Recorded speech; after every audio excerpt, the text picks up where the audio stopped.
Hey, Lieutenant Christensen here, and I'm shooting this to help you get a handle on the chain of command.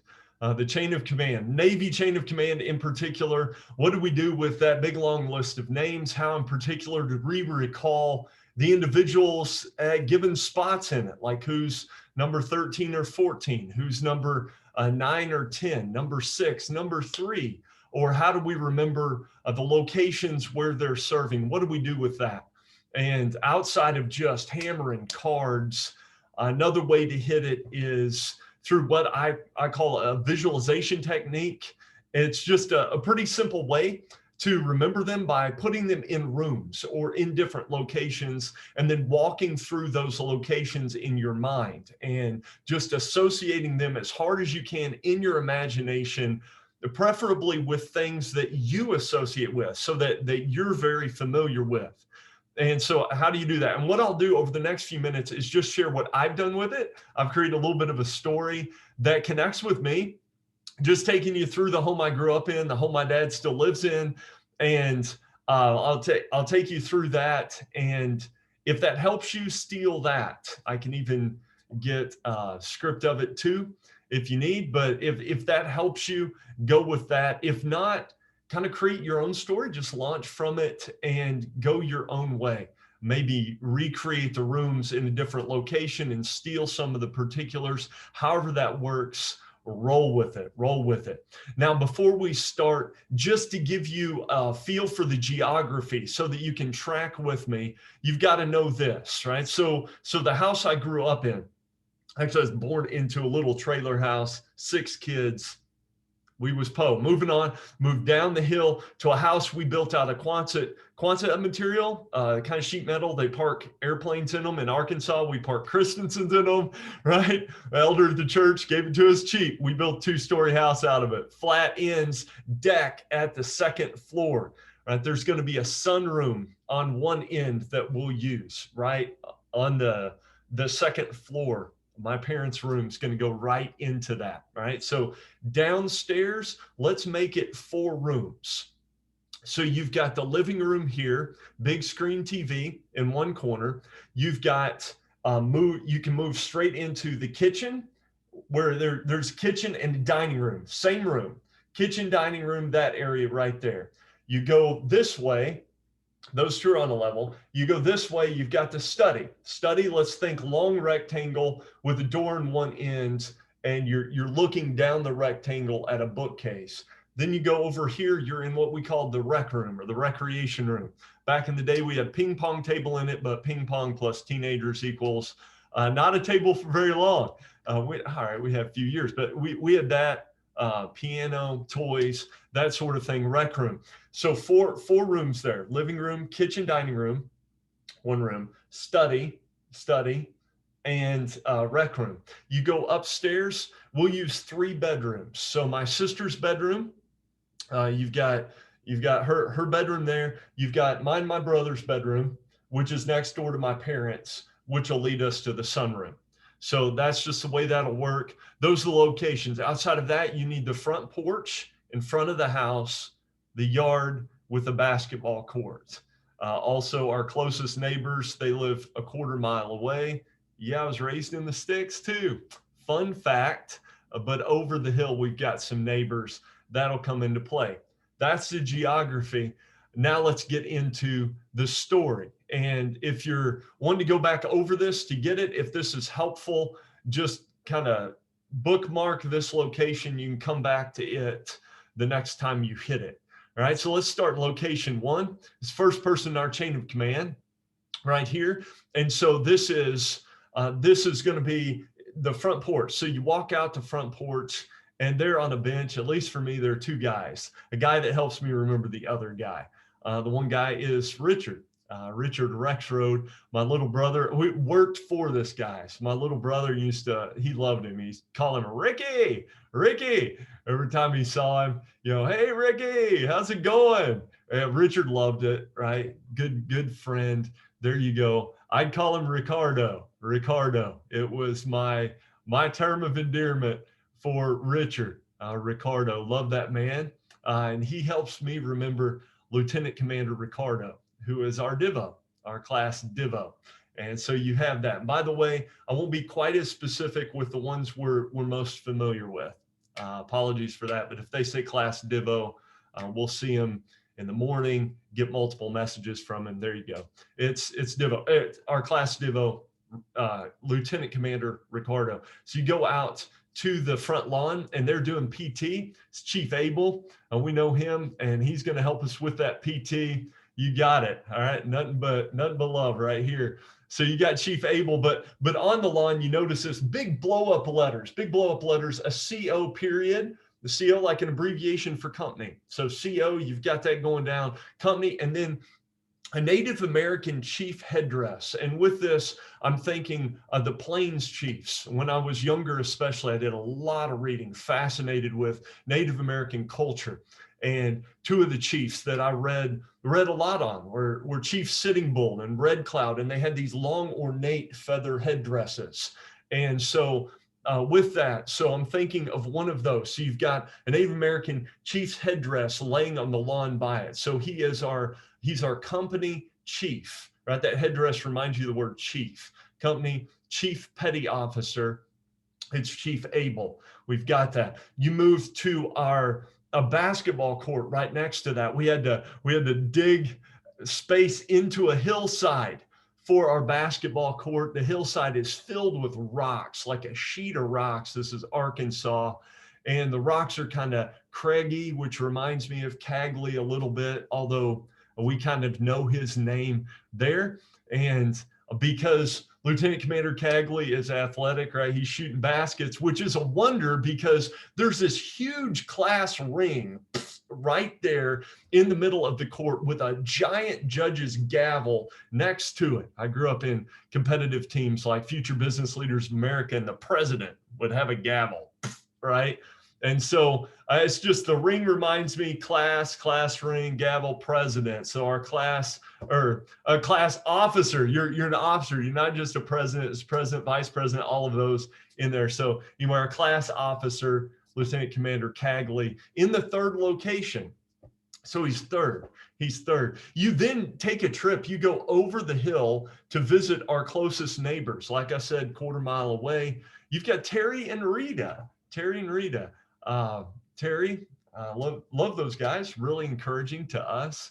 And so there you go, right? So you go and you meet Terry face to face. Good old Terry's a big, strong guy.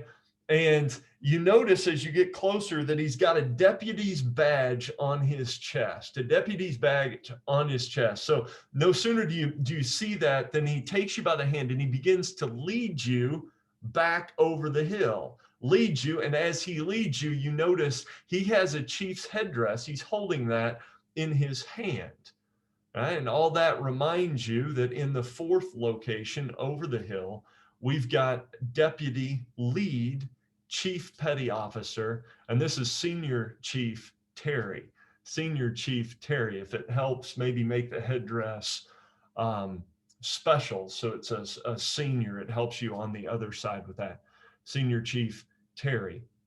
You go back over the hill then, and you're back on the basketball court again.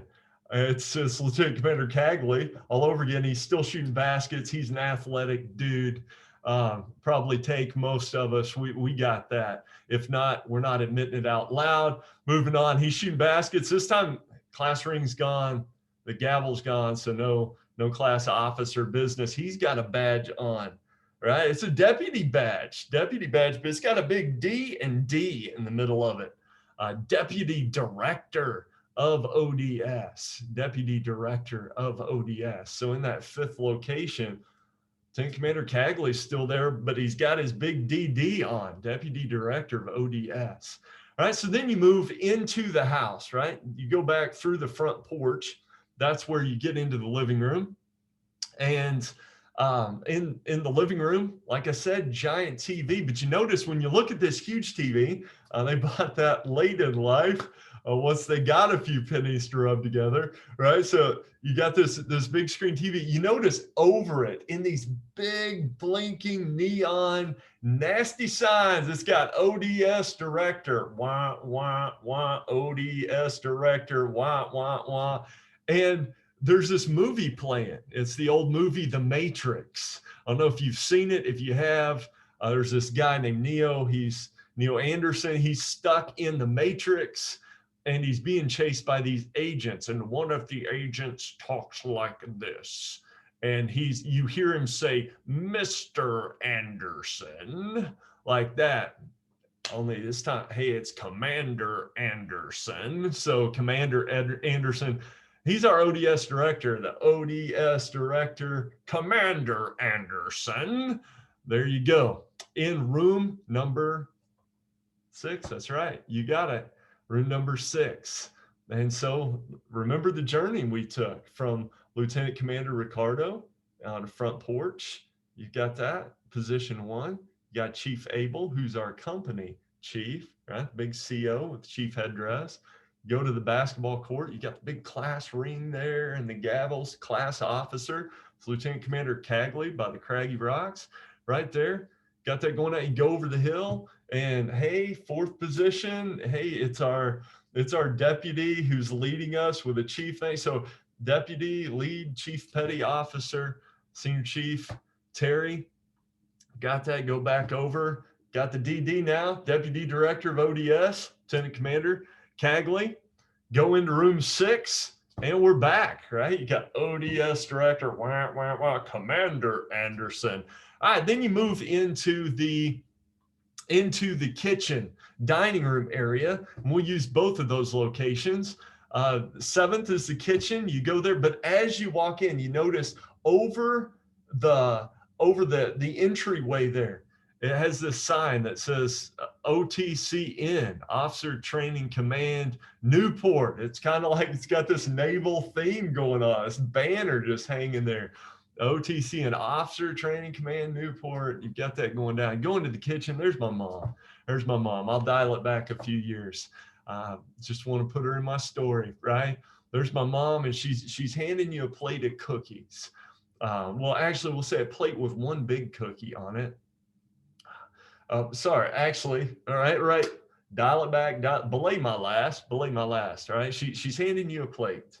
It's got a big cookie made in the shape of an X and an O. There it is, shape of an X and an O. All right, so you go into Officer Training Command Newport, into the kitchen, 7th location. My mom's handing you a plate with an XO cookie on it. She hands you one of them and she says, here, this will make you wise.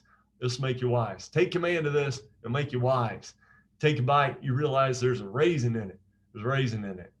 Command of it, right? So he's a commander, make you wise, raisin in, wisen in or waisin in, either way you pronounce the name, and I'm not sure. I'm sure I'll get corrected. But Commander Wisenen, he is the XO, shape of the cookies, XO Officer Training Command Newport. So you've got that same banner, Officer Training Command Newport, XO, Commander Wisenen, the raisin in cookie that makes you wise. There you go with it. So that's location 7. Then you move into the dining room, location 8.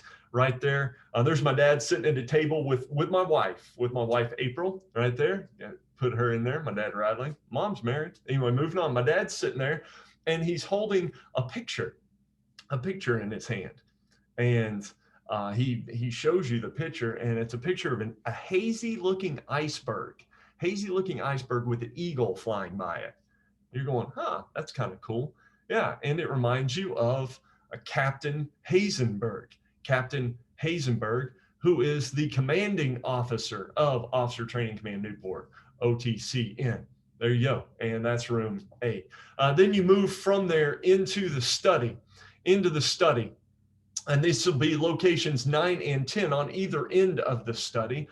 On the close end, you look in and you get a feel for the environment, right? So back here in this corner, directly after you enter this long rectangular room, is a mop bucket with, some brooms and stuff like that. The mop bucket makes you think of someone service department, that sort of thing.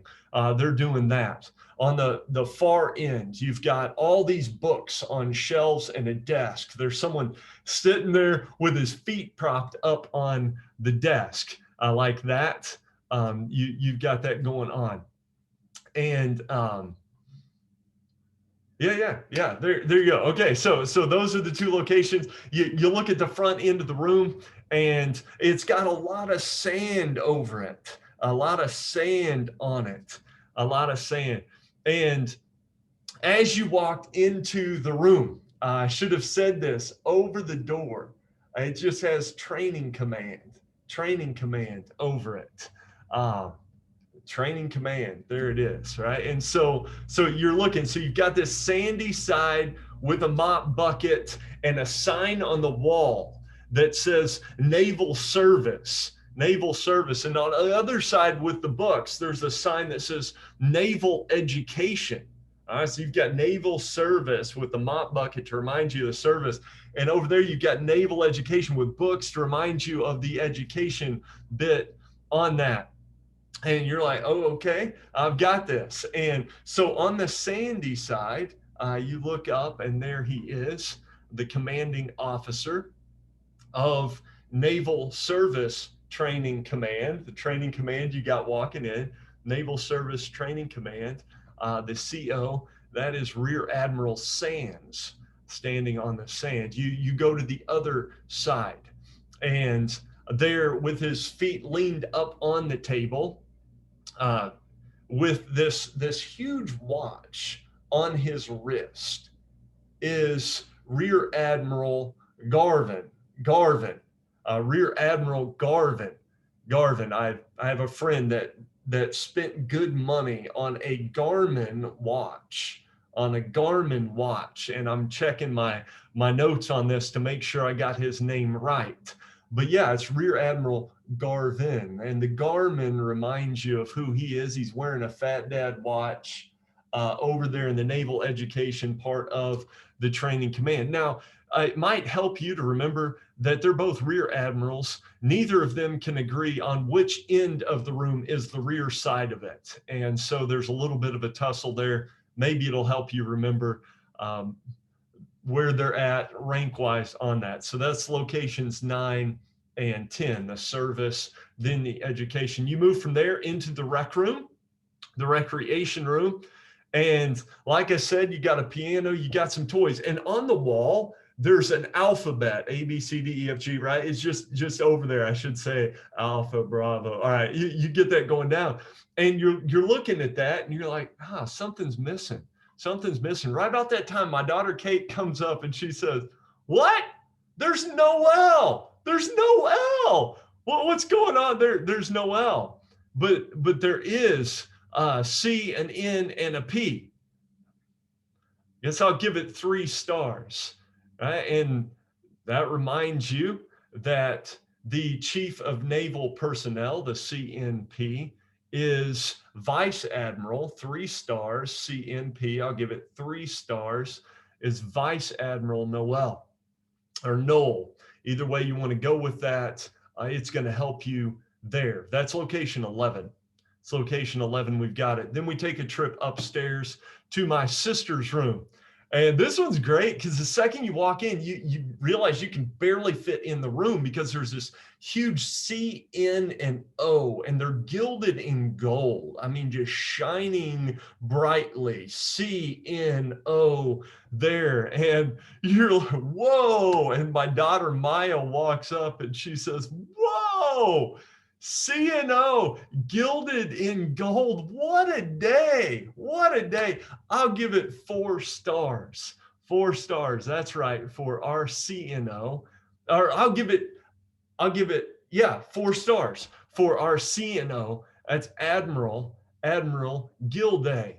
And gilded in gold, what a day. Gilded in gold, what a day. So down in 11, you've got Vice Admiral Noel.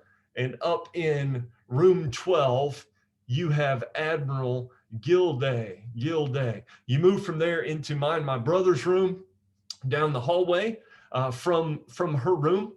This is room 13 in there. You walk in and there's this guy. He's in a Navy uniform, straight up and down, and he's practicing vocal exercises with his secretary notebook in his hand, like we do, right? Football hold, you got that going on. Secretary notebook and a pen, right, waiting there for him. He's doing vocal exercises vocalizer, and he's going, hark, hark, hark. I met a lark, lark, lark. Hark, hark, hark. I met a lark, lark, lark. And he sees you, and then he turns, and he's got this Thomas the Train in his hand, and he holds it out to you, and he says very loudly, hearken unto me, hearken unto me. All right, that is our secretary. There it is, secretary, notebook, Secretary of the Navy, Thomas Harkin. There you go. Secretary of the Navy, Thomas Harkin. Room 13. You go into room 14. And this one's got like a Western theme. My dad always was a cowboy, raised on a ranch in Nebraska. I was raised on a little ranch in Arkansas. That's what it was. We might have been Poe, but we had horses and cows. There you go with that. Western theme, and so it should surprise no one, right? You got this big map of Texas on the wall, and there's Austin circled, Austin, and leaned up next to it's this big copy of a obscure book I read back in the day, The Black Cauldron. It's written by Lloyd Alexander, so you get the Lloyd Austin, and who is that? Well, you look, and there's the man himself, but he's wearing a karate uniform. I'll say uniform for lack of a better term. We've got most of that in our minds. So karate uniform, they're all about self-defense. So you've got self-defense, karate uniform going on. He's got a secretary notebook himself, right? So he's our Secretary of Defense, Lloyd Austin. You've got that. Then you go from there into the sunroom, and you see my oldest daughter, it's Aubrey. She's got kind of golden, not kind of, she's got golden blonde hair, where that is, nice and tall, and golden blonde hair just kind of reminds me of sun, sunshine, sunroom, that sort of thing. Nothing else gets her in there. It's location 15, sunroom. She's talking to someone. You're going, man, he looks really familiar. You look out the windows down, and there's this huge long line of black cars, and you're going, that's the president of the United States. That's Joseph Biden. That's Joseph Biden. There you go. There you go. And with that, our journey through the chain of command ends. And all you have to do to recall them is go back to the rooms and make them as visual as possible. And remember what the locations are. And we're definitely learning that you need to learn them by the person's title, as well as the number of the room, as well as probably everything else on that. But maybe it helps a little bit to go, who's the first person in your chain of command? And all of a sudden you're on the front porch sitting with Lieutenant Command, or Divo, Lieutenant Commander Ricardo. Who's the fourth person in your chain of command? All of a sudden you're over the hill, and you've got deputy lead chief petty officer, Senior Chief Terry. Wow, that took me some time. I definitely had Terry in there. Right, we run these so that we get them faster, but for me, the story helps me get the raw data so that I can speed it up in my head, and hopefully that works for you. I mean, go number 11, head to the rec room, right, where there's Noel going 3 stars, CMP, got it, or up 12, CNO, Gilded in Gold, what a day, Gilday, you've got that, 4 stars, he's an admiral. Got that, or I mean, you can go 7. Let's get back down into the kitchen. Got the XO cookies handed to you with a raisin in them. You eat them, you're going to be wise. So wise, wisening, wise raisin, and wisening or waisening. Either way, you've got that going down. He's the XO of OTCN, the sign you saw when you came in, ODS director, blinking over a TV with Commander Anderson shouting at you in room 6. Over in 3 on the front lawn, we've got Chief Abel with a big blown up CO and a chief headdress. He's our company chief. That's Chief Abel. You've got location 3 or 5, depending on what's with him there. Location 3, you've got the big old class ring taking up the whole spot with the gavel, taking the rest of it. He's just trying to shoot around it because he's our company officer, Lieutenant Commander Cagley. 5, he's still shooting plenty of space, Deputy Director DD He's got space on that. So anyway, hopefully this journey helps you a little bit and gives you some tools, some sort of handholds, I guess, for getting traction on memorizing the chain of command. Yeah, so have fun with this. Have a great day.